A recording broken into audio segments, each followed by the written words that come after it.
Bueno, voy a leer dos cositas que están... Pensé que tenía el programa abierto. Se cerró. Ah, no, no, es que lo tengo acá. Ok. Bueno, voy a leer dos cositas más del programa, no mucho, para que podamos ver algunas cosas relacionadas al curso. Bueno, ustedes tienen acá la introducción. No sé si han podido mirar el programa, si ya lo han visto, más o No, menos. Bueno, ahí lo tienen en la página de inicio, después de la bienvenida. Ahí bien. abajo, más del video, tienen... Ahora vamos a trabajar un par de cositas con la plataforma que no nos está permitiendo hacer algunas cositas porque esta viene de otra plataforma, la han actualizado y no he podido subir porque si no, acá había la imagen del programa, entonces era más fácil de identificar. Cuando uno se encuentra con la plataforma con diferentes subpuntos, se complica un poco. Y los que están entrando desde un celular, posiblemente sea más difícil de visualizar. Así que bueno, acá lo tienen el programa, hacen clic y pueden entrar y se les va a abrir el programa en PDF para poder observar. Y desde acá creería que como está libre, lo pueden bajar también si lo quieren guardar con ustedes. Así que tenemos ahí el programa.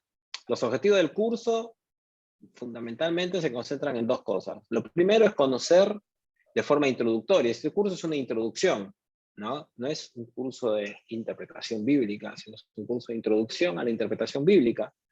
Así que lo primero que necesitamos es conocer, y lo haremos de forma introductoria, algunas prácticas de interpretación presentes en el Antiguo Testamento, en el Intertestamento, o como se conoce la literatura del Segundo Templo. Solamente lo haremos en una clase, lo del Segundo Templo, y luego del Nuevo Testamento. Pero esto, otra vez, de forma muy introductoria.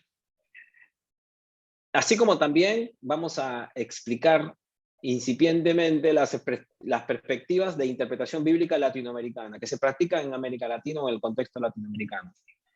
Y particularmente aquellas que se han desarrollado desde las teologías de la liberación y la de la Fraternidad Teológica Latinoamericana, la FTL, ¿no? Y otros actores y comunidades actuales, pero nos vamos a focalizar en esos dos grupos. Después, vamos a hacer esto, miren, vamos a trabajar básicamente la teoría, o sea, la idea es irnos familiarizando con estas perspectivas, pero ¿saben qué? Vamos a hacerlo, les voy a ir animando a hacer ensayos de interpretación. No es un curso de interpretación bíblica, en el que nos focalizaríamos en lo metodológico, en ir trabajando los textos y sacar ahí a las pericias necesarias para poder trabajar esto. Pero lo vamos a hacer de forma introductoria, por ahí vamos a ir ensayando algunas cosas que yo les voy a ir pidiendo. Que estemos un poco más avanzados con la temática. Bueno, empezamos el viernes, se abrió el aula, todos los viernes se va a abrir el aula, así que ustedes tendrán disposición de los materiales, ¿no? Los viernes a las 3 de la tarde. Ya está todo el curso organizado, está creado, pero se va abriendo semana por semana. Ustedes ya lo saben esto, porque ya han hecho otros cursos. Y los 8 temas que vamos a tratar en estas 8 semanas es historia de la formación de la Biblia, siempre en clave de interpretación bíblica, ¿no? No es que vamos a hacer una cosa muy abarcadora. Interpretación de textos sagrados en el Antiguo e Intertestamento. Interpretación de textos sagrados en el Nuevo Testamento. Los métodos históricos críticos, les voy a hacer una introducción a ello. Hermenéuticas latinoamericanas, hermenéuticas sociopolíticas y culturales, hermenéuticas desde los pobres, los pueblos originarios y las negritudes, el tema 6. El tema 7 serán hermenéuticas feministas y desde nuevas masculinidades. Y ahí empezamos introducción y ejercicios. Y vamos a comenzar. Vieron que está en la clase 6, es introducción y ejercicios. La 7 es introducción y ejercicios. Y la clase 8 es hermenéutica narrativa del texto bíblico, perspectivas latinoamericanas y también ejercicios. Entonces las 3 últimas clases, vamos a ver. Depende de cómo vamos llegando. Si ya desde la clase número 5 sería lo ideal. O sea que hacemos 4 clases mínimamente de ejercitar, aunque va a ser de forma incipiente. Bueno, acá están algunos datos míos que subieron ahí. Las clases ya lo saben, estos son 8 semanas. Vamos a tener 64 horas en total de cursada, esto es online, así que no solamente se refiere ni siquiera principalmente a las clases acá en vivo, sino que a todas las horas que dedican ustedes al estudio, a la lectura y a la interacción. El aula está abierta a las 24 horas, y acá viene, las clases en vivo van a ser entre 75 y 90 minutos, vamos a ver, ustedes dirán, o sea, es 1 hora y cuarto, y si vemos que está la cosa da, y nos da a todos, seguimos. Hay un video introductorio que, bueno, lo teníamos antes cuando las clases, no había clases en Zoom, así que algunos han quedado ahí, sobre todo para la presentación del curso y esta primera clase, y le vamos a ir subiendo cada semana como para poder sintetizar un poquito lo que vamos a tratar. Y hay 2 lecturas. Las lecturas son fundamentales, que son las que hay que leer sí o sí para participar en las actividades y entrar a la clase.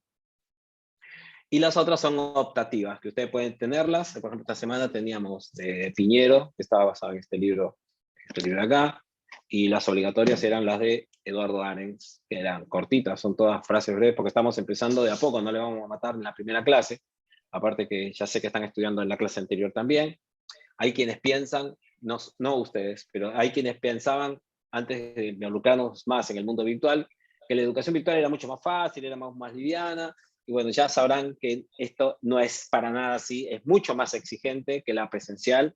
Yo iba a la facultad, decían que leas, vos ibas, habíamos 40 tipos ahí sentados, le preguntaba si tenía mala suerte a 2, y si preguntaba, el profesor entraba y nada.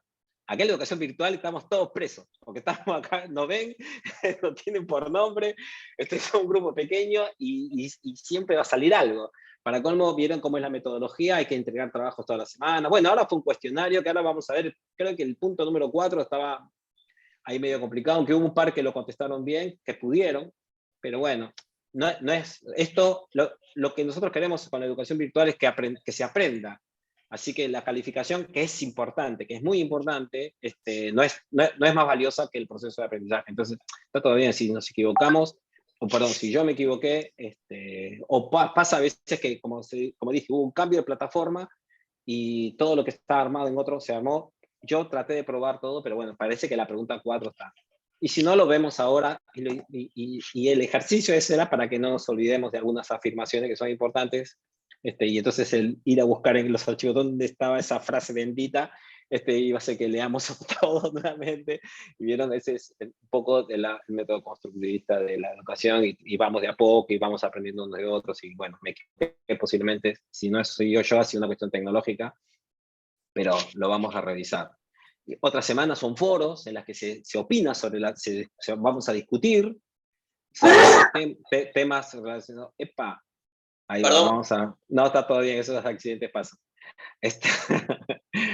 En donde vamos a charlar, entonces la lectura va a ser vista desde el lado desde una conversación sobre uno de los puntos o un párrafo que nos haya interesado. La siguiente semana, por ejemplo, va a ser eso, te le va a pedir esto, una frase, un punto que a vos te haya llamado más la atención, comentalo entre 180 y 250 palabras.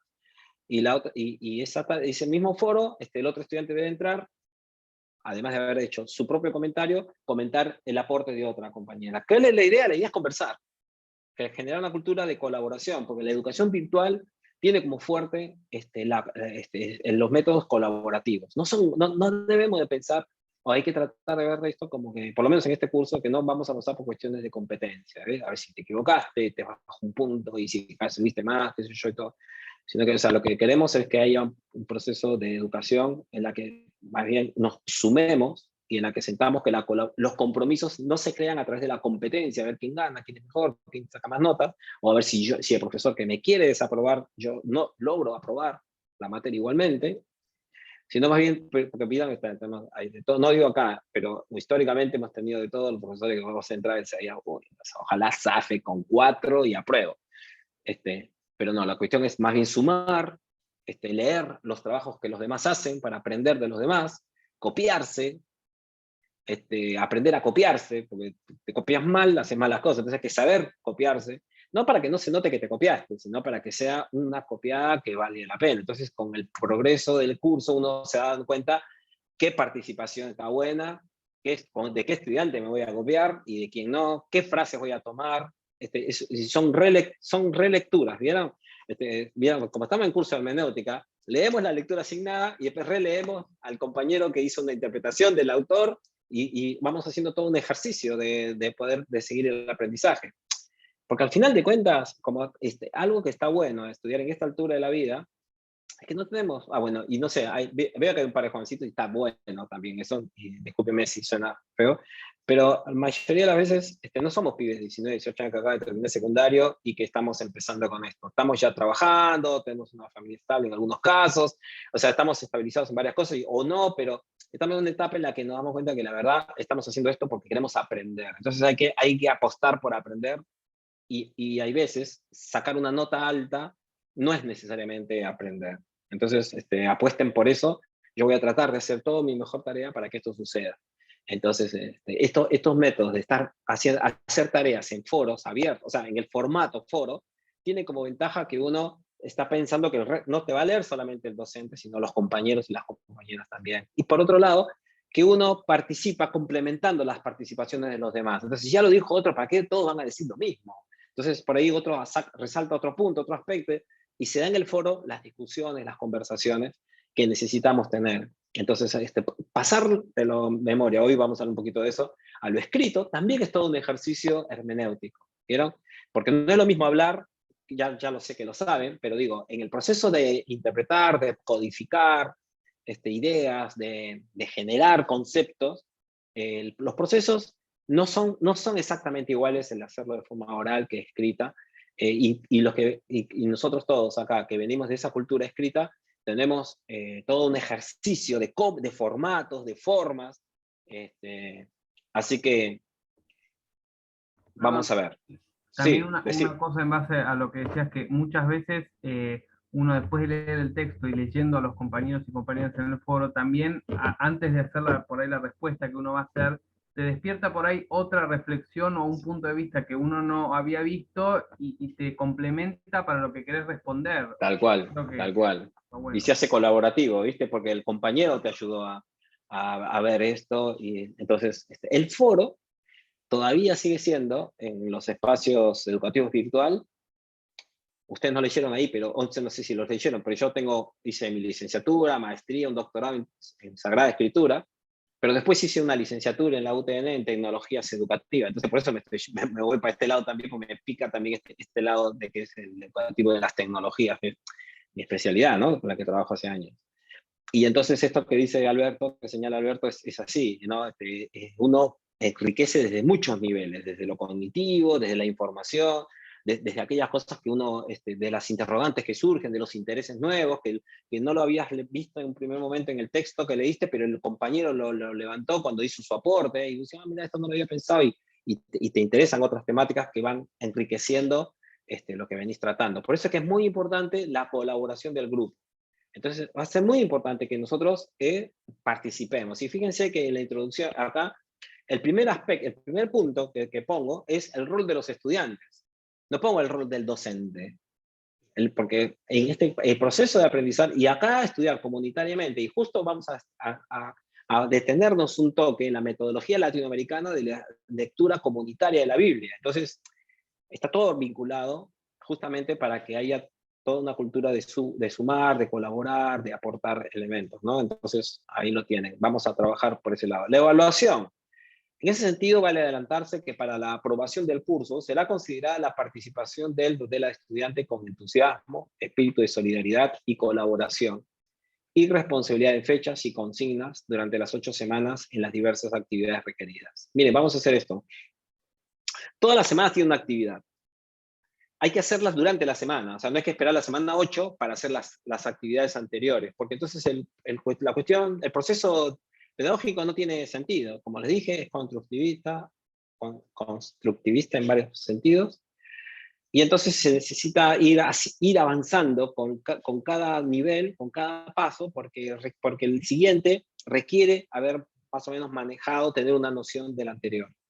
Entonces, ustedes van a ver que no es que les pido monografías y trabajos que se lean 20, 40, 80 libros, no, son, todas van a ser lecturas que están más o menos bien pensadas, con videos en algunas clases, en algunos casos, en la que ustedes lo pueden ver en celular o cuando están en otro lugar, pero necesitamos sí que sea de forma analítica y crítica. Y en este sentido, como se trata también de que, por ejemplo, cuando haya foros, se necesita que se conteste a un compañero, si lo haces 8 semanas después de que ya terminó toda la discusión, ¿viste? No tiene sentido. Entonces, para cumplir nada más, no están hechas las actividades. Entonces, en ese sentido, les pido que estén al tanto de cómo vamos avanzando. Este es uno. Y lo otro, como dije, por eso que acá la cuestión afectiva, el compromiso, es importante y no hay que avergonzarse de ese tema, porque yo veo que en algunos espacios está la cuestión muy racional, ¿viste? Y hasta da vergüencita decir, sí, me gusta el curso, sí, yo me voy a comprometer con el grupo, y le voy a dar una mano, a este estudiante la veo medio floja, o este estudiante, amigo, lo veo que preguntó esto y no sabe, pero yo sé la respuesta, o yo tengo la bibliografía, yo les puedo pasar un libro por el foro, decir, mira, yo he visto este video, un buen documental, quizás algunos de ustedes hablen o lean o entiendan inglés, o encuentren un buen video en inglés que está subtitulado en castellano y se pueden compartir cosas. O sea, acá la cuestión es sumar. Ahora, solamente les pido que en los foros nos pongan ¡feliz cumpleaños, Ricardo! Bueno, no, pará, estamos en Cuba, no me vengan con corazoncito, con que, viste, hoy me desperté con ganas de y te deseo la mejor, no, pará, o sea, no. Por favor, porque si llenamos el foro, lo hacemos un chat de WhatsApp. Entonces, un grupo de amigos y distorsionamos el espíritu. Entonces, por favor, vayamos para el curso. Pero si queremos compartir cosas puntuales, yo creo que va a sumar y siéntanse la libertad de hacerlo, porque la idea es de que colaboremos. Ahora, si alguno se manda una en que, por ejemplo, viste que estamos muy fuera, bueno, borramos el foro, la participación y ya está. Pero esto no va a suceder. Pero en caso de que sucediera, se borra y listo, y se sigue. No es que tampoco no va a ser el fin del mundo ni nada. Ahora, fíjense, al finalizar el curso tendrán un tiempo para preparar un examen final. ¿Cuál va a ser el examen final que les voy a tomar? Es que tienen que preparar la interpretación de un texto bíblico. Entonces, no les voy a evaluar la cuestión metodológica porque no vamos a trabajar fundamentalmente sobre ella, va a ser introductorio. Lo que vamos a añadir a esto es que por ahí pueden ustedes leer un libro sobre hermenéutica bíblica, contextual, y presentarme la síntesis. O yo personalmente elegiría esto, la interpretación de un texto bíblico, y que sea un ensayo con cantidad de páginas y todo, que se los voy a se lo voy a decir conforme vayamos avanzando el curso. En la que ustedes ensayen alguna hermenéutica que les haya interesado, en la que quieran ir incursionando. Quizás, porque estas lecturas que vamos a hacer no es solamente que hablan cómo se hace hermenéutica feminista, sino que te dan, va a ser un ejercicio de un texto bíblico que se lee desde una hermenéutica feminista, y uno dice, mira, está bueno, no lo había pensado. Y ustedes como estudiantes tienen que observar la metodología, aunque no está explícita ahí. Pero en la clase nosotros vamos a ir observando. Les voy a hacer preguntas como, mira, no lo había notado, ¿vieron que se lee de este ángulo? ¿Vieron que está observando la presencia de esto? ¿Vieron la información que se puede tener? ¿Qué sé yo? Y vamos a ir deduciendo cosas. Entonces yo no voy a ser exigente como para pedirles un trabajo, ¿vieron? De una exégeta profesional en el campo, pero sí que vea que haya intuiciones. Cuando nos encontremos para el examen, vamos a conversar en base al trabajo hecho y juntos vamos a ver, y ahí ustedes van a reflejar un poco que las lecturas, por ejemplo, sobre el tema, las hicieron y manejan la formación de todo el curso medianamente bien, y ahí vamos para adelante. Así que bueno, eso lo irán a definir ustedes. Si alguien no quiere hacer esto y quiere leer un libro y todo, bueno, acá tengo uno que pueden leer para el examen final, que es de Hans de Witt. Fíjense el regalito. Y que tiene 553 páginas. Así que bueno, pueden leer las 553 páginas de Hans de Witt, El texto es patria, en la dispersión del texto es patria, o presentar una monografía de 8 páginas. Ustedes decían. Está bien, me parece, sí. No lo voy a mandar a leer. Así que bueno, la comunicación tenemos esto. Juan, Nos vamos a ¿podés comunicar agrandarlo un poquito porque no se ve muy bien? ¿Qué cosa? La página.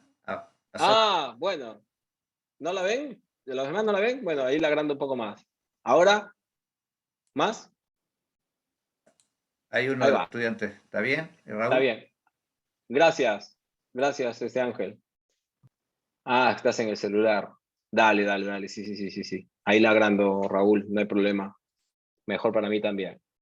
Bueno, entonces, comunicación, vamos a usar el aula Moodle. La comunicación va a ser fundamental, por lo menos conmigo, va a ser y sobre temas del curso, fundamentalmente con el aula. Quiere decir que todas las clases van a tener una sección que se llama foro de consultas. Yo, por ejemplo, hoy le contesté a 3 que habían comentado el tema de la falencia o el problema que había con la pregunta número 4. Después constaté que María Luz sí la había contestado bien, así que dije, bueno, ¿qué será? Bueno, vamos a ver. Importante, como les dije, es que después me digan, después, en realidad no le vamos a preguntar a los Lo demás hice 2 veces. qué problema tuvieron, sino vamos a ir a María Luz cómo hizo para que salga bien la respuesta 4, que todos se estaban poniendo locos. El tema es que yo estoy como anfitrión, entonces quiero entrar para contestar, para constatar, y no pude hacerlo. Pero bueno, como les dije, lo importante, ahora vamos a ver si eran para constatar la lectura, para revisarla y todo. Vamos a volver a tener, creo que en la clase 5, otro cuestionario, pero después casi siempre hace foros o entrega de síntesis de lecturas. Las retroalimentaciones del profesor se harán hacia las tareas y participaciones. Esto es importante, ¿eh? Esto lo estoy marcando en azul. Guerra avisada no mata gente, decimos en otros lados. Entonces, las retroalimentaciones de parte del profesor se harán hacia las tareas y participaciones que se realizaron durante la semana en curso de la actividad. Es decir, el 20 se abre el aula con la actividad y tenemos hasta el 27 para hacer la tarea. ¿Qué quiero decir? El estudiante puede entregarla después, está bien, pero yo las retroalimentaciones a los estudiantes son solamente de aquellos que entregaron la tarea en tiempo. Los que entienden, porque ya los que entregan después, bueno, se les pondrá como que entregaron y zafan con la nota para aprobar. Pero los que van a haber hecho el proceso de aprendizaje, de charlar, y si quieren luego, cuando les doy la retroalimentación, me quieren volver a preguntar o comentar o corregir, genial, pues se arma una conversación ahí y yo estoy ahí toda la semana, pues ahí está bueno, durante la semana. Entonces no cumplan con la tarea, traten de avanzar para poder charlar, o sea, no descontractúrense si es que ven que hay cosas que no manejan o que piensan que, no, si digo esto, lo van a tomar como que no sé, o que sé, no es. Y estar aprovechando la conversación del foro, porque no solamente vos, es posible que las preguntas que vos haces o los comentarios que vos haces le interesen a los demás. Así que la retroalimentación que voy a dar va a ser solamente a los estudiantes que entregaron durante la semana. ¿Ya? Ahora, es posible que se den excepciones, pero el compromiso que tengo es de retroalimentar durante esa semana. Si se dan excepciones, porque está muy bueno lo que otro dijo, porque está relacionado a otra clase, qué sé yo, por ahí me meto, pero no me comprometo en hacerlo después de los que entregaron después. Es decir, se va a entregar durante la semana y yo la retroalimentación la hago en la siguiente semana, durante los demás días, una vez que cerró el foro. Pero solamente lo haría a los que participaron durante la semana que correspondía. Entonces, y la semana se abre los viernes a las 3 de la tarde. La calificación está, fíjense, esto es un dato importante también.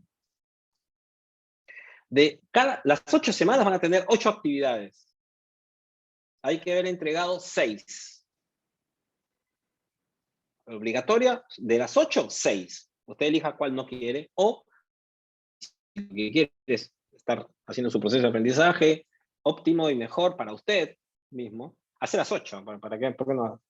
Ahora, ¿por qué? Porque es mejor entregar un trabajo mal hecho que no hacer nada. O sea, esto es para mí importante. Mejor entregar un trabajo mal hecho, no totalmente acabado, no totalmente maduro, que no hacer nada. Ahora, en los foros no me pongan el agua moja, porque eso no es hacer mal hecho, eso es ridiculizar al profesor. O sea, que el foro que las participaciones reflejen que se leyó, o se tiró una miradita así, las 2, 3 primeras líneas de cada párrafo, y se avanzó así con la lectura, y bueno, tengo una noción, una idea, y si no, buscamos YouTube, cómo hacer lectura rápida, todo se va aprendiendo todo, está en el primer año, se va aprendiendo todo, la educación virtual nos desafía nuevas cosas siempre y podemos hacerlo.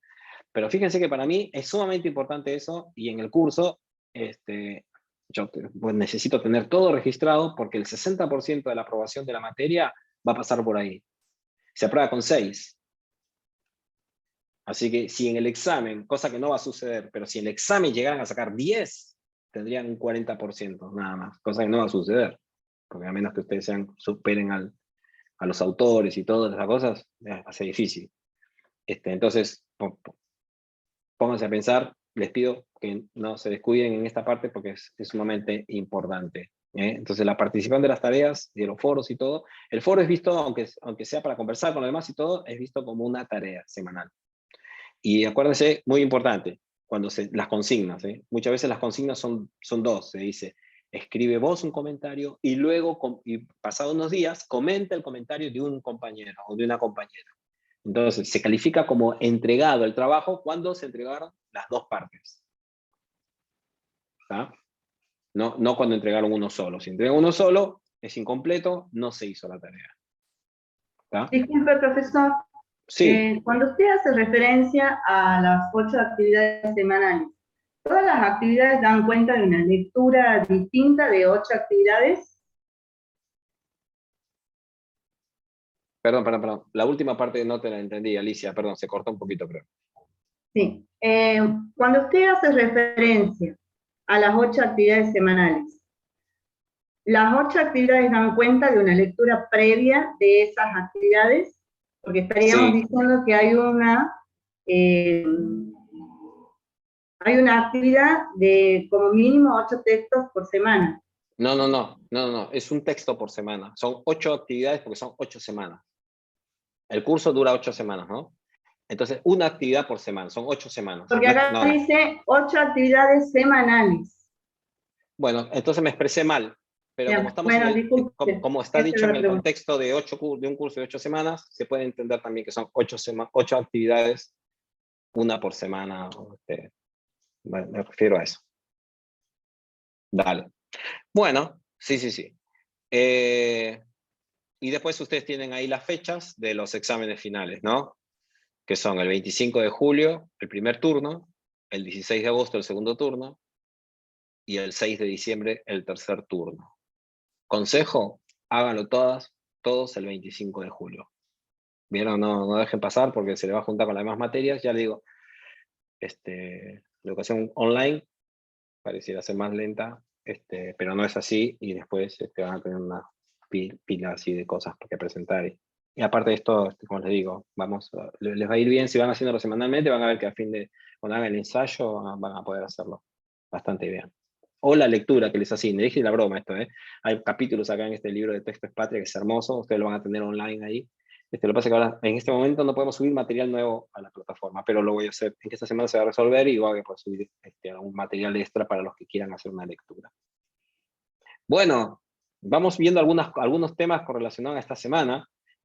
Bueno, gracias por los que han hecho hasta ahora, ya han hecho el cuestionario. Sepan que la pregunta 4, traten de responderla, a ver cómo les va. Si no les entra, les sale como error, pásenla y sigan con la 5, con la 6, con la 7, y vamos viendo. Ya han contestado varios, así que gracias. Vamos a tener cuestionarios, hay una diversidad de actividades que vamos a ir viendo, en todas con el propósito de ir sacándole provecho al curso y a las lecturas. Verán que esta frase no se la van a olvidar jamás, aunque los hice sufrir, perdónenme. Estoy buscando el texto literal, igual era chiquito ahí, pero bueno, vamos sacando provecho a todo lo que podamos. No se estresen, cuando tienen algún inconveniente o algo así, me escriben en el foro y yo trato de contestarles enseguida. Esto no estoy persiguiendo a nadie, ni quiero que desaprueben, ni quiero hacerlos sufrir, ni nada. Pero la idea sí, sin embargo, por ahí es ponerle el foco a la actividad y poder ir aprendiendo juntos. Bueno, acá voy a sintetizar un toque, quizás algunas ideas que ya hemos visto ahora con las lecturas de Eduardo Arens. No sé si también leer Antonio Piñero, la otra lectura, era un poco más extensa, pero yo les sugiero que la hagan porque es interesante, si pueden hacerlo. Bueno, entonces vamos a hablar un poco de esto, de lo que es introducción o de la formación de la Biblia, pero en el contexto de una introducción a la interpretación bíblica. O sea, no hablar de la historia y todas estas cosas, sino que nos interesa más es ver en términos hermenéuticos, en términos de interpretación bíblica. Creo que el mouse me está fallando. Ahí va. Bueno, en cuanto al contenido de la Biblia, algunos datos diversos. La Biblia es un libro, quizás es el libro más difundido de la historia humana. 5.000 millones de copias, se piensa, en 350 idiomas. Ahora, esto puede ser una cuestión anecdótica nada más, o puede ser esta información usada de diferentes maneras. A nosotros nos interesa como un hecho hermenéutico, como un hecho cultural. O sea, seas creyente o no, que la leas de una manera u otra, seas ateo, de lo que quieras, hay un hecho cultural que no se puede negar, y es que la influencia directa o indirecta que tiene la Biblia en la cultura, sobre todo en la cultura occidental, aunque yo diría hoy en el mundo globalizado, también en el mundo oriental.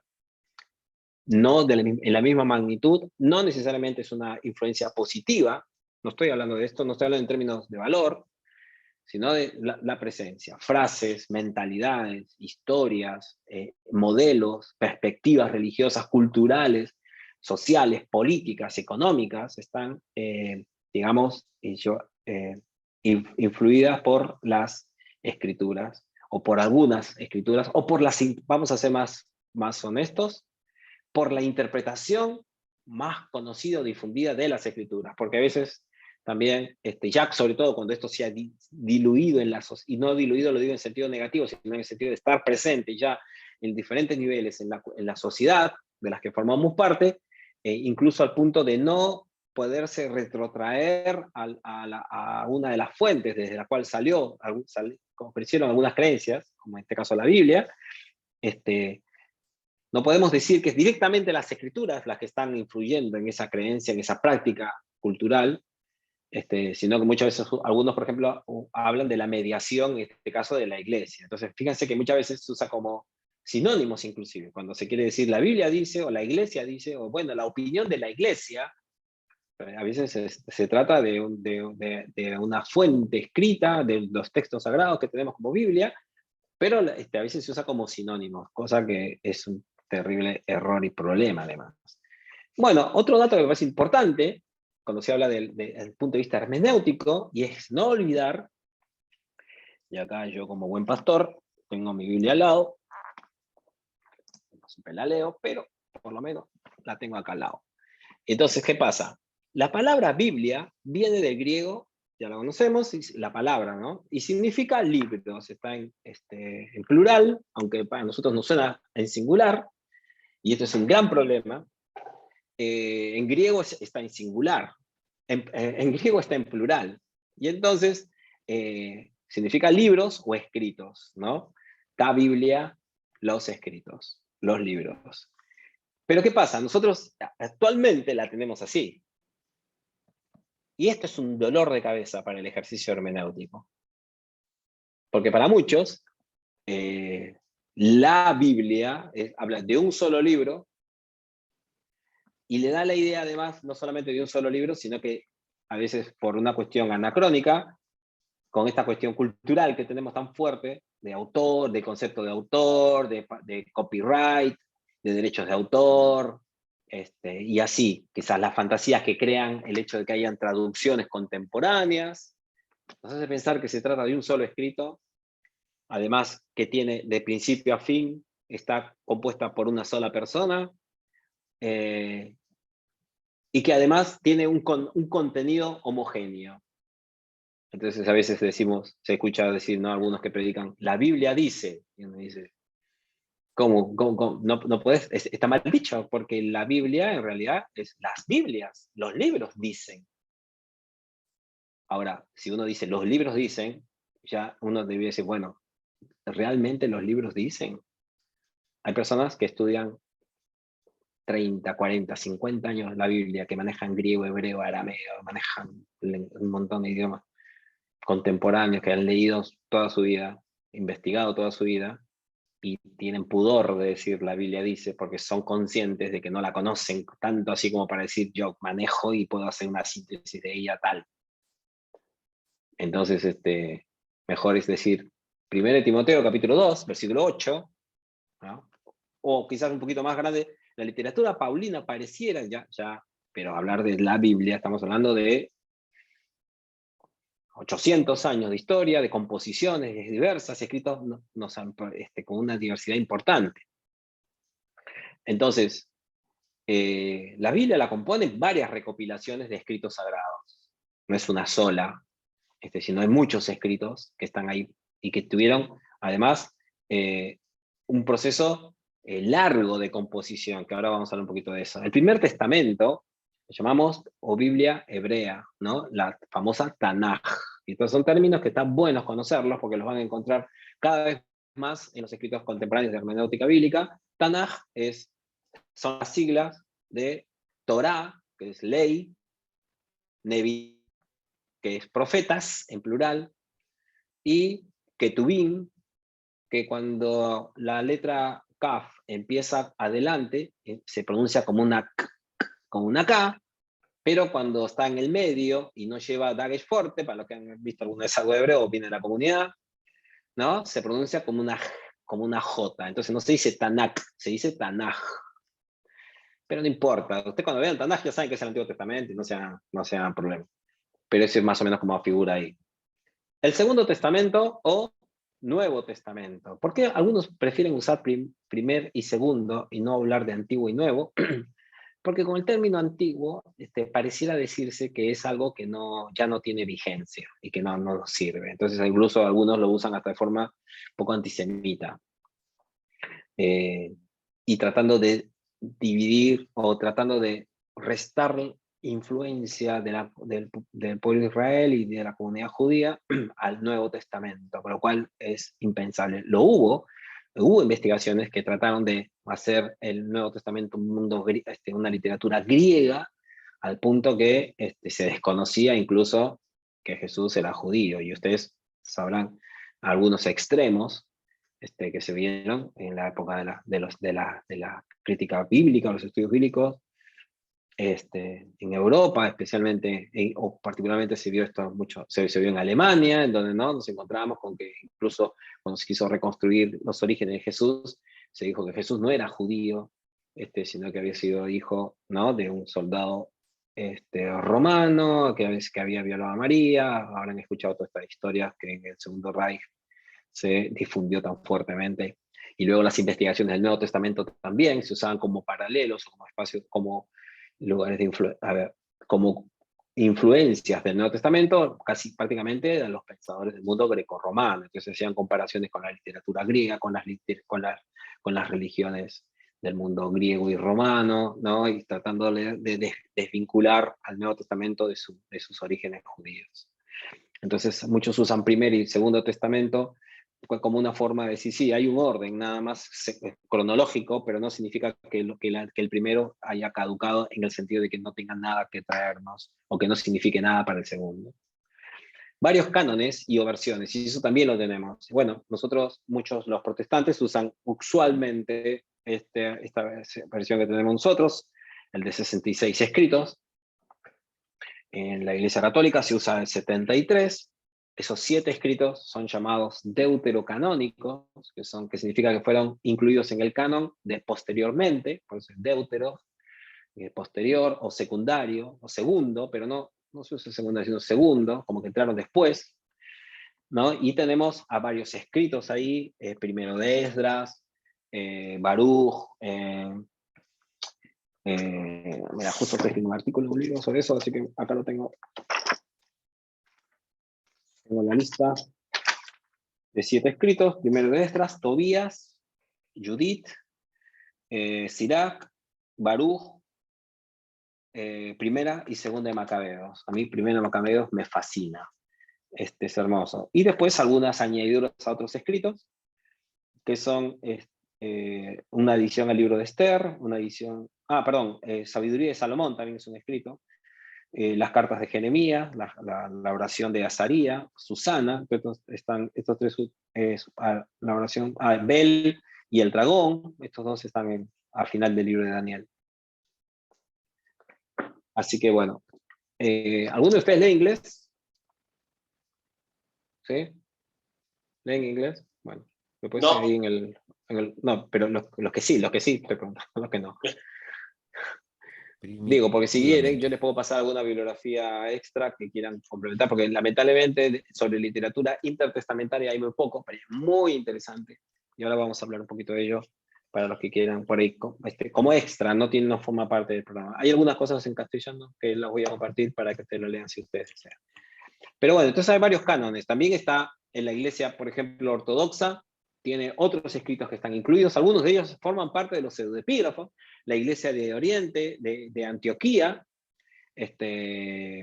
Etiopía, perdón, dije Antioquía, de Etiopía, en África, que no es una iglesia pequeña, en África tiene bastante influencia, y que tiene, por ejemplo, el libro de Jubileos, ¿no? Que está escrito, incluso tenemos la versión en etiópico, y algunos libros que en otras comunidades cristianas son considerados como apócrifos, pero no así Perdón, una consulta. en esos grupos de iglesias. Sí, ¿Puede ser que las iglesias ortodoxas también en el libro de los Salmos tienen un Salmo 151? tienen otra numeración, y no necesariamente es otro salmo, lo puedo verificar, pero me parece que es la numeración la que cambia, que algunos de los salmos los subdivide. Sí, lo que sí tienen es el libro de Enoch, lo incluyen, y en algunos casos... ¿Es que se divide? No sabría decirte ahora, sí, así sobre la memoria no, pero déjame que lo podemos buscar, o yo se los comento después. Bueno, ¿seguimos? Pero está bueno, la voy a anotar la pregunta para tenerla ahí. Bueno, en cuanto al contenido, vamos a apagar el micrófono por si volvemos a estornudar, Walter. Ahí estamos. Nos pasa todo, nos pasa todo. El contenido de la Biblia. Entonces, los libros se encuentran ordenados de diferentes maneras, siguiendo géneros literarios y no necesariamente cronológicos. Este es un dato también. Uno está familiarizado con esta versión, pero por ejemplo la Biblia que usa la Iglesia Católica está ordenada de otra manera, ¿no es cierto? Tiene otra secuencia. Los que se llaman históricos en un escrito, en otro lado incluyen primera y segunda de Macabeos, o por otro lado, el orden, en todas siempre se empieza con la Torá, que es la ley, pero después la secuencia de los demás agrupaciones de los libros también cambia. En la Biblia hebrea también cambia esta organización, que no es neutral, sino que tiene que ver, en todos los casos, con visiones teológicas, ¿no? Incluso, por ejemplo, que hayamos puesto los libros más antiguos del Nuevo Testamento, ¿cuáles son? ¿Cuáles, hasta donde se piensa, cuál es el libro más antiguo del Nuevo Testamento? Para hacer una pregunta sobre algo por ahí un poco más familiar. ¿Qué dicen? Enciendan el micrófono y coméntenlo. Sí, Raúl. Tesalonicense. Primera Tesalonicense, ¿no? Primera Tesalonicense. Bueno, felicitaciones a Pablo. A Pablito es un gran maestro. O por ahí ya lo sabían ustedes de antes. Pero vieron, sin embargo, Tesalonicenses, uno cuando ve el orden en el que está puesto, y mucha gente tiene la fantasía de que Mateo es primero, segundo fue escrito, porque relacionan el orden en el que están organizados los libros con la cronología. Pero también tiene una cuestión de importancia, es decir, esta organización tiene que ver con la importancia que tenían. Por eso Mateo está antes de Marcos y de Lucas. Porque al haberse atribuido el primer evangelio, y le digo primer porque es el primero que tenemos en el orden acá, no el primer compuesto, se sabe que ustedes conocen que hay un proceso también, las teorías que se desarrollan actualmente y que están en boga, no dicen que Mateo fue el más antiguo precisamente, pero ¿por qué va Mateo primero? Porque bueno, es una cuestión hermenéutica, primero va el apóstol. ¿Vieron? Entonces ya ahí se está marcando al lector una secuencia que algo les dice. Que está diciendo, mira, si a vos te dicen que Mateo es más importante que Marcos, o indirectamente lo asumen porque fue escrito por un apóstol, ya le estás dando el valor al apóstol, ¿vieron? Una importancia que no tienen otros escritores. No es casual que sean todos masculinos, además, para las hermenéuticas feministas o las hermenéuticas de nuevas masculinidades, nos hace pensar también. No escribían las mujeres, no escribían nada en ese entonces, solamente los hombres. Bueno, eso ya es una posición hermenéutica, a veces es un hecho. O sea, si es que fue así, compuesto fundamentalmente por varones, cosa que no fue así, pero si se entiende de esta manera, ya que los nombres de todos los autores que vemos aquí en el Nuevo Testamento son varones, ¿será que las mujeres no podían escribir? ¿Será que es una cuestión de que Dios no quiso que escriban? ¿No se les reveló? ¿No tuvieron aportes? Y después, que tengamos el nombre de un autor, por ejemplo, como libro, ¿no? ¿Significa que Mateo lo escribió Mateo? ¿Significa que Mateo además lo escribió solo Mateo? Entonces, hay gente que, por ejemplo, cuando uno le dice, no, Mateo no escribió Mateo, Juan no escribió Juan, ponele que hubiera una posición como esa, entran en crisis, claro, y podríamos hacerlo nosotros también, porque se ha vinculado muchas veces la composición del escrito a la paternidad, ¿no? del libro, incluso para el valor que tiene, en términos de que, de decir, bueno, este debe ser un escrito inspirado, o lo que dice debe ser cierto, porque Mateo estuvo con Jesús y vio lo que Jesús enseñó. Entonces, bueno, ya ahí hay un ejercicio hermenéutico, ¿vieron? Ya hay una labor solamente en cómo está escrito y la organización de los libros.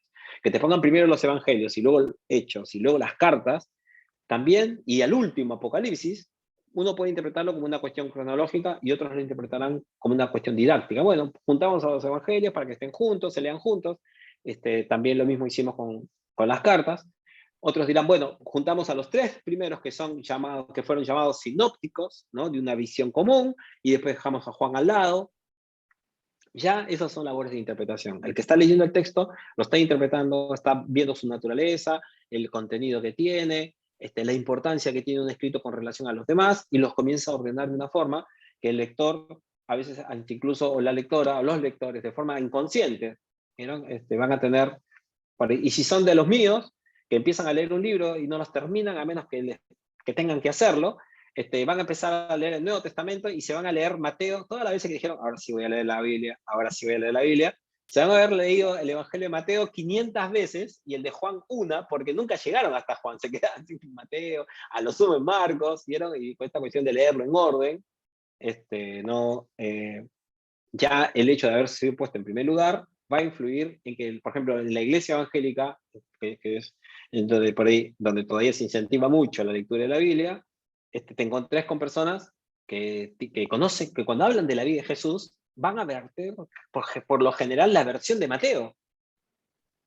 Y la visión que tiene Mateo sobre Cristo. Incluso para Navidad, le preguntas cosas y por ahí conoces mucho la historia de Jesús Mateo, y quizás no tanto la de son cuestiones que por ahí se pueden ir viendo después. Ahora, los títulos de la división de capítulos, versículos es bastante tardía, ya lo saben, pero hubo ayudas de organización. Claro, en la antigüedad no es que agarraban el rollo y lo abrían, ¿no? Por ejemplo, 1 y 2 de Samuel, 1 y 2 de Crónicas, quizás la razón de estar divididos no es porque se terminó una sección en la narración del libro, sino sencillamente es porque el rollo en el que fue escrito, que posiblemente era de papiro, o quizás por la extensión debe haber sido pergamino, seguramente era tan grande que necesitaron dividir el libro en 2 partes, o sea, se dividió a cuestiones prácticas. Y es que cuando uno lee y termina Primera Reyes o 1 Samuel, se ve que no es que termina redondito con una sección, sino que a veces hasta la mitad de la historia de un rey, en el caso de Reyes.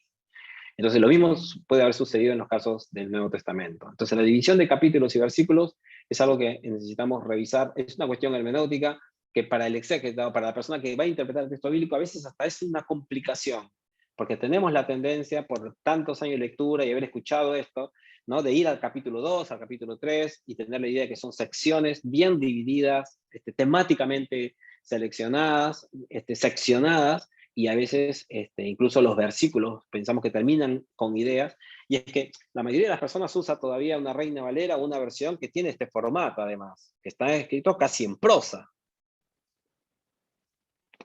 Entonces, la tarea de traducir, de escribir, de copiar, de transmitir las escrituras, de hacerlas didácticamente más accesibles, ya ha sido un proceso hermenéutico al que nosotros, cuando vamos a leer la Biblia, no podemos seguir nada más ingenuamente, sino que necesitamos mirar críticamente. Entonces, hablar de versiones y traducciones ese es otro hecho. Cuando no se manejan los idiomas a cierto nivel en el que uno pueda además interactuar con ellos, necesita tener la información de ciertos... Este apunte ahora yo lo voy a pasar a PDF y lo subo al aula, todos ustedes van a tener esto. Pensar en recensiones de un mismo texto también, es decir, tenemos varias versiones de Marcos, tenemos varias versiones de otros evangelios. Por ejemplo, el final del Evangelio de Marcos, que ustedes seguramente lo vieron en la introducción al Nuevo Testamento, que hablan de los textos, los manuscritos más antiguos, ¿no? Terminan en este versículo, ¿no? Pero id y decida a sus discípulos y a Pedro que él va delante de vosotros a Galilea, le dice el ángel a los discípulos, ¿no? Allí le veréis, como os dijo. Y ellas se fueron huyendo del sepulcro porque les había tomado temblor y espanto, y ni decían nada a nadie porque tenían miedo. Y ahí termina el Evangelio de Marcos. ¿Por qué se dice que termina ahí? Porque bueno, la mayoría de las investigaciones, de los investigadores están de acuerdo con esto, con esta versión, porque los textos, los testimonios le llaman más antiguos, es el Aleph, y el B, creo que es el Besae. K son dos menores, dos menores, no, ¿cómo le dicen? Minúsculos, ¿no? Omiten en este pasaje los últimos versículos y lo ven como que fue ese final, lo ven como una añadidura posterior. Entonces la pregunta hermenéutica que queda es, ¿cómo se toman entonces los siguientes versículos? Porque el canon, cuando se canonizó, el texto se canonizó con los versículos 9 en adelante, hasta el 16. Entonces ese es un tema de discusión, como también la historia, por ejemplo, de la mujer adúltera en el Evangelio de Juan. Ustedes lo han oído, esa historia muy conocida, el que esté sin pecado tira la primera piedra. En los manuscritos más antiguos no se encuentra. Y así como ese, una serie de textos. Ahora, tranquilos, por si alguno, no creo que nadie, pero bueno, por si alguno se está ruborizando, no es que hay un manuscrito, porque en YouTube ahí se te aparece en cada historia, viste la conspiración, te ponen la música, viste el National Geographic, te entrevista, te parte las entrevistas a la mitad y te pone, viste, ¿será que este escrito va a tirar abajo todas las creencias del cristiano? Y bueno, viste, te dice cualquier banana y la gente compra, viste, y tiene 800.000 vistas. Y vos mandaste un estudio bíblico serio, piola, todo lo que sea, y 4 te vio tu esposa, tu esposo, tus 2 hijos, y el amigo del alma que tenés ahí que siempre te sigue por YouTube para cualquier cosa que subas. Así que 4 vistas. Y viste, las cosas son así. Hay que retrabajar también todo el mundo online ahora y cómo afecta esto el mundo de las ciencias bíblicas. Así que es para reflexionar. Ahora vamos a tener un momento para preguntar y conversar. La Biblia entonces no es un manual, y esta obviedad sin embargo, no es tan obvia porque un altísimo porcentaje del mundo evangélico, católico incluso, pero más quizás del mundo evangélico, leen la Biblia y lo toman como si fuese un manual. Entonces, una vez una señora se acercó, honesta, yo soy pastor de una iglesia bautista, y la quiero mucho, la señora, y se acercó y me dice, tenía problemas serios en casa, el esposo era adicto al juego, un ludópata, y entonces en un momento se acerca y me dice, ¿me podés mostrar, pastor, por favor, el versículo bíblico en el que dice que no está bien, que es pecado jugar? Se refería a no jugar, sino al juego, ¿no?, de apuestas y estas cosas. Pues con todo el amor del mundo, uno busca otros textos y explica y charla, busca maneras, ¿no?, en ese contexto. Pero ya ven que muchos piensan que hay respuesta para todo. Me debo sentar así, me debo sentar así, me debo echar en la cama del lado derecho o de la izquierda, bajo con el pie derecho e izquierdo, porque creen que la Biblia dice todo. Y así a veces nos encontramos con la interpretación que hacemos. Entonces pregunto, les pregunto a ustedes, me gustaría que charlemos un ratito, ¿cuáles serían las características de estudiar o de pensar la Biblia como un manual? A ver, dos personas. Si fuera la Biblia un manual, ¿cómo sería interpretarla? Yo fui bombero un tiempo, teníamos un manual muy claro de lo que teníamos que hacer, instrucciones. Sí. Tal cual, Sería tal muy cual. difícil, sería muy difícil interpretarla como un manual para otro contexto. ¿Cómo la Ujú. sería? Podría salir cualquier cosa, las interpretaciones. Yo creo que Exacto. si es un Quizás se manual, perdería el sentido. claro, para mí no tendría, o sea, si es un manual que ya está todo punteado, ya está todo marcado, qué es lo que hay que hacer, no hay mucho que interpretar. A lo sumo uno puede decir, bueno, ¿quién lo escribió a ese manual? ¿Qué estaba pensando? ¿O por qué? Pero si está como manual, creo que no hay muchas opciones. Se te está diciendo lo que tenés que hacer y punto. Lo cual, bueno, claramente creo que puede llegar a ser más peligroso también.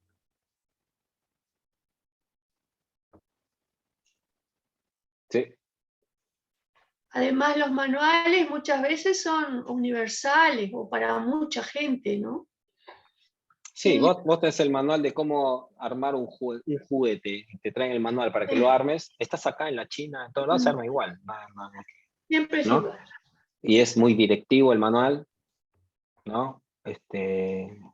Abrí la caja con esto de esta manera, sacás el juguete acá, ponerlo así, poner la primera esta pieza, muchas veces incluso con gráficos y todo. Pero se habla muchas veces de la Biblia como el manual de La Dios, Biblia, quizás con el per- fin didáctico de querer presentarlo como un libro pertinente, que tiene algo para decirnos, pero se distorsiona. Hay ilustraciones que la verdad sobre las escrituras que más que ayudar las distorsionan y que influyen mucho luego en la labor hermenéutica, ¿no? Eh, Así que eso es para tomar en cuenta. Voy a ir rapidito porque ya terminamos con la clase, son acá en Argentina las 9:15, 17. Entonces se trata de escritos contextuales que reflejan relaciones sociales, políticas, económicas, construcciones culturales, por una visión religiosa del mundo. Es un escrito hermenéutico, o sea, la Biblia misma, no es que uno se acerca a la Biblia para interpretarla, sino que la Biblia es una interpretación ya. Ahora, no estoy usando en el sentido coloquial de la palabra interpretación, que a veces dicen, bueno, son interpretaciones que la usamos a veces para decir todo es relativo, nada es como se dice, cada quien tiene su punto de vista, y entonces todo vale. No lo estoy diciendo en ese sentido. Pero es que la vida es una interpretación. Los seres humanos todo el tiempo estamos interpretando el gesto que el otro hace, todo el tiempo estamos conociendo, ¿no? No es posible conocer, comunicarse, interrelacionarse sin interpretaciones, sin interpretar, sin saber lo que el otro está tratando de decir. Y entonces, en ese sentido, cuando pensamos en Dios como revelándose a través de una revelación especial o a través de la historia, el ser humano que interactúa con él lo está interpretando, ¿no? Está tratando de entender qué es lo que Dios está diciéndole en el caso. Vos alzaste la mano, Jonathan. Sí, me Dale. estaba pensando, no existe un manual para la vida, básicamente. Nacemos y vamos aprendiendo, vamos interpretando lo que nos va pasando. Tal cual. Lo que pasa es que a veces ese deseo de controlar la vida, porque bueno, en algunos casos vamos a decirlo, voy a ser benigno, ¿tá?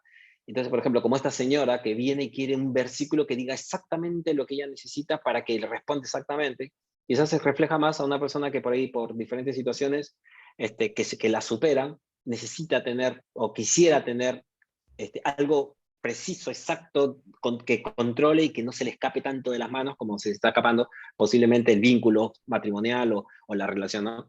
Pero esa salida, que puede parecer atractiva, a la larga termina siendo contraproducente también, ¿no es cierto? Y entonces, como bien decís, eh, bueno, entonces, esto es muy importante entender a la escritura como un tema. Primero, el plural, el uso del plural es muy importante. Yo en lo personal, la verdad, uso la palabra Biblia porque es la que más se usa, pero estoy pasándome a usar casi siempre hablar de las escrituras. Suena arcaico, ¿bien? Era como que suena más. Pero ¿saben qué tiene como bueno? Y es que ayuda a que uno tome conciencia de que se trata de un plural que refleja muchas cosas a nivel hermenéutico. Entonces, no fue escrita para nosotros en el sentido directo del término, como a veces también se dice, ¿no? La Biblia fue escrita para mí, Dios me habló. No. O sea, yo puedo decir Dios me habla a través de las Escrituras, pero no puedo perder porque es una opción de vida, es una opción de fe, y yo la respeto. Pero esto no debe de perder de vista las inmensas mediaciones, ¿no? que pasan.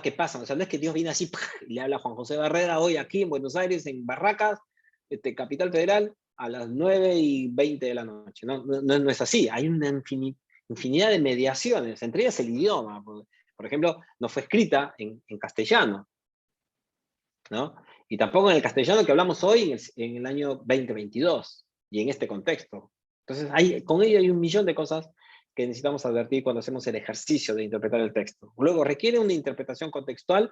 Sí, no solamente en el horizonte de quienes escribieron, sobre lo que escribieron, porque, qué sé yo, el que escribió el Génesis no estuvo ahí mirando la creación del planeta, o sea, tal cual como lo cuenta, ¿no? Del universo, sino que lo escribe sobre algo que supuestamente sucedió en el principio, con la historia de Adán y Eva y estas cosas, en un código narrativo, mitológico, pero bueno, está describiendo algo que no presenció, que no vio, pero que cree que sucedió y lo cuenta de acuerdo a cómo lo recibió.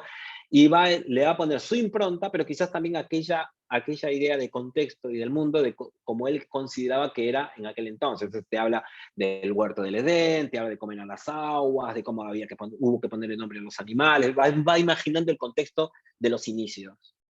Va a reflejar el contexto personal, y el lector, vos y yo, vamos a leer el texto desde un contexto también, que a su vez está enriquecido por cientos de años de interpretación del texto de la Biblia, porque no es que la leemos desde cero y que, mira, por primera vez me encuentro con ella y la leo, sino que hay toda una historia de la interpretación que influye en mí, que me condiciona a ver cómo leo. Hay cosas que las paso por alto porque son obviedades, que ya las tengo, porque las escuché desde la infancia, de toda la vida, porque quizás no me llaman la atención también, pero por otro lado, aquellas que a veces, sin embargo, son muy importantes, volverlas a examinar a la luz de nuevos conocimientos, de nuevas vivencias, de nuevas necesidades, pero que a veces uno las naturaliza y sigue de largo.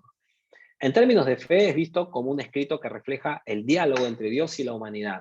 Y a mí me gusta hablar de esto porque no es siempre así, pero es como me gusta presentarlo, como un escrito que refleja un diálogo. Entonces no es solamente una revelación divina, sino que también es la revelación de la humanidad hacia sí misma, o en todo caso una revelación frente a Dios, es decir, que los seres humanos se descubren y se hacen la pregunta, entienden, comienzan a interpretar sus vivencias, sus experiencias, la historia, a la luz de un encuentro con la divinidad, porque es historia sagrada. No estamos hablando de una historia, a ver, si cabe la término, una historia secular. Estamos hablando de historias sagradas, lo cual también es sumamente importante. Y cuando digo historias sagradas no es porque sean ontológicamente sagradas, sino que son historias que están vistas desde el ángulo de la fe. Lo cual no la hace inferior, y eso es algo muy importante, ni menos importante, y voy a usar un término que quizás no es una categoría que sirva demasiado, pero decirlo no está mal, ni menos objetiva o más subjetiva que la historia que las ciencias, por ejemplo, pretenden presentarnos muchas veces como totalmente objetivas, ¿no? Y como que esto es así, porque así se puede comprobar, se puede constatar, y esto es algo bastante cuestionable. Pero bueno, lo vamos a ir viendo con el curso. Ahora valga la introducción. Entonces, la Biblia refleja siglos de historia de la fe, no solamente en cuanto a ella fue compuesta como canon, por ejemplo, cerrada, y nos llega a nosotros, sino que cada libro fue escrito por un largo periodo de tiempo. Entonces eso de que Moisés se sentó y escribió de Génesis 1 hasta Deuteronomio, no me acuerdo cuál es el último capítulo, 28 creo que es, no es así. No es que le escribió una sola persona y que se sentó y dijo, che, me da una beca para escribir un libro, y se puso a escribir de punta a punta, como a veces inconscientemente pareciera que se creyera, ¿no? Cuando se habla de un solo autor. Se trata de siglos de tradiciones y de enseñanzas. La mayoría de los escritos proceden de tradiciones orales. Si leyeron a Eduardo Arens, ¿no? Él lo explica ahí de forma muy sintética. Es un tema muy enriquecedor, pero para un curso de introducción a la hermenéutica no da. Quizás sí para una introducción a la Biblia, una introducción al Antiguo. Seguramente ya vieron algo de esto. Hoy es una corriente muy fuerte, está leyendo mucho. Miren, yo justamente ahora estaba leyendo este libro, estoy escribiendo un artículo que se llama El bálsamo de la memoria, con todos los estudios sobre memoria, recopilación de información en la antigüedad, por este tema de las tradiciones orales. Es decir, la Biblia, antes de existir como Biblia, no fue Biblia, no fueron enseñanzas, tradiciones orales. ¿Cómo y dónde surgen estas? En las comunidades, en las personas, en individuos, que fueron transmitiéndola, ¿cómo se difundieron? De forma oral, en encuentros, en cultos, en festejos, en momentos de educación. Y se entendía la memoria, acá termino con esto, me quedo acá porque se hace muy tarde. Se entendía la memoria estrictamente como reminiscencias, recuerdos personales, semejantes a los de un testigo ocular que trata de recordar detalles de un suceso presenciado, que se fueron comunicando de unos a otros. La importancia que tenían las personas que comunicaban en las historias era muy importante también. Por eso que muchos autores o grandes filósofos, pensadores de la antigüedad, bueno, no sé si muchos, pero tenemos testimonios de un par, entre ellos Platón cuando habla de Sócrates, ¿no? Haciendo una crítica a la puesta por escrito, ¿no? de algunas enseñanzas de los filósofos, dice, qué locura, y ahora cómo la gente va a adquirir sabiduría si han dejado de memorizar, se han dejado de escuchar al otro, de interactuar con el maestro. Ahora todo lo reducen y lo escriben, ya no se necesita a las personas basta con tenerlo escrito acá y las personas ya no necesitan memorizar, porque ya todo está escrito. Claro, para ellos la memorización, el repasar una historia con otro, aprendiéndola, escuchándola muchas veces, haciendo muchas veces preguntas, tratando lo que significa el tema en interacción con los demás, era un modo de aprender, de conocer, de enriquecerse. Y todo eso sentían que se perdía con el libro. Que ya no hacía necesario la memoria ni interactuar. Nosotros estamos leyendo a Eduardo Arendt y no sabemos no tenemos ni idea de su aspecto físico. Y formamos parte de esa cultura. Es así. Sin embargo, en la antigüedad eso se vio como una locura. Como hoy está sucediendo con el tema del video, ¿no? Y se critica mucho a las nuevas generaciones por esa transmisión, ¿no? Y se vuelven locos los viejos que venimos del mundo del libro, ¿no? Pero bueno, son todos procesos. Bueno, vamos a dejarlo ahí. Esta era la introducción. Tenemos el foro, tenemos el cuestionario esta semana. La otra semana se va a abrir el viernes a las 3 de la tarde, se abre el aula y vamos a tener unas lecturas donde vamos a leer algo sobre la literatura intertestamentaria. Les va a interesar muchísimo. Por lo menos así ha sido con todos los cursos anteriores. Había que leer algo del Antiguo y del Nuevo Testamento, del Intertestamento, así que esa lectura va a ser más extensa, no se confíen en esta que era cortita y era fácil, esta que viene, así que vayan preparando el fin de semana para darle lectura, porque aparte les va a gustar mucho, así que ya se los voy diciendo, así que cualquier cosa, por el foro, que la actividad de esta semana va a ser foro, así que el viernes en la tarde, si ya quieren, ya les despierta algunas cosas, meta preguntas, comentarios ahí, y voy a tratar yo de estar al tanto para ir respondiendo sobre la marcha, y así vamos conversando y enriqueciendo para llegar al martes. Vénganse con preguntas. El martes, entonces, vamos a abrir la clase con preguntas de parte de usted o comentarios sobre la lectura asignada. ¿Les parece bien? Discúlpenme la extensión. Empezamos, la próxima semana vamos a empezar 8:15 y 15. O sea, a las 8:16 arrancamos. ¿Les parece? Así que así no se nos atrasa mucho. Por los que estamos en Argentina, 9:30. Bueno, yo estoy enseñando en otro lugar donde a las 9:30 arrancamos, ahí Fernando conoce. A las 9:30 arrancamos la clase, así que un octámbulo, porque en otros países, claro, son las 7. Bueno, acá también tenemos gente de otros países, aunque Uruguay es la misma hora, ¿no? ¿Alguien está en otro país también? Sí, está en Yo, Perú. de Perú. ¿Quién está de Perú? Ani. Soy Ani. ¿Quién? Ani, Ani, ¿de qué parte de Perú sos? de Lima. Ah, qué bonito. Bueno, yo voy a estar en Lima ahora en junio. Yo soy peruano, así que, sí, limeño. Así que bueno, bien. Y tenemos a, ¿quién estaba de otro país? Había también, ¿no, Ángel? Está Fernando de Fernando Paraguay. de Paraguay. Fernando de Paraguay, claro. Acá una hora menos, 20 y 30 Una hora ahora. menos. Hay Bueno, dos estudiantes que lamentablemente por el horario, uno está en Inglaterra y el otro en California, y no. y sí, complicadito. Bueno, California está a 5 horas atrás, 4 horas atrás, pero por ahí está en hora laboral allá. Está en El hora de laboral Inglaterra, y el de en Inglaterra Inglaterra está es de madrugada. a la noche. Sí, Está, está de Y madrugada. ya está durmiendo. Walter está en la República de Altagracia. Ah, mira. Y alguien También. está en la República de Corrientes también, me parece. También creo que hay También. Así que Clara, nos conocíamos. No nos conocimos acá en la iglesia acá, ¿no? Nunca pasaste por acá por Barracas. No, en la iglesia no. Nos conocimos en reuniones de Falle. De FAI. Bueno, un gusto. Bueno, Igual. gracias por la clase de hoy, por estar y por sus participaciones en el cuestionario. Ya ven que hoy hablé muchísimo, no hemos hecho, bueno, tuvimos un par de momentos para poder conversar. Era introductorio esto, solo muchas cosas ya las tenían, era poco para aquellos que no habían hecho quizás otra vez el curso, pero la otra semana ya vamos a ir más puntualmente con lo nuestro. Así que bueno, nos estamos viendo. Saludos. Nos estamos viendo. Gracias. Chao, gracias. Saludos a Chao. todos. Gracias. Hasta luego. Le subo ahora Chao, gracias. El PowerPoint, buenísimo. PowerPoint. Sí, Lo sí, sí. suba. Gracias. Gracias. Chao. Chao.